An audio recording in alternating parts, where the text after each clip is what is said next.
Ayan, yan ang barbecue niya. Already to ano na siya. Ito yung sausawan ni Madam. Ayan.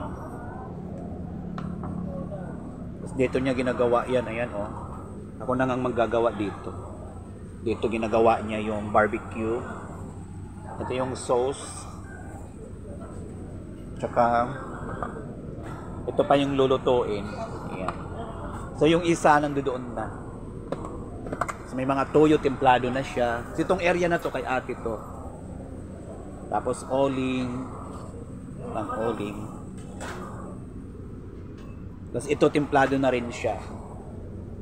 Ayan. Yung toyo.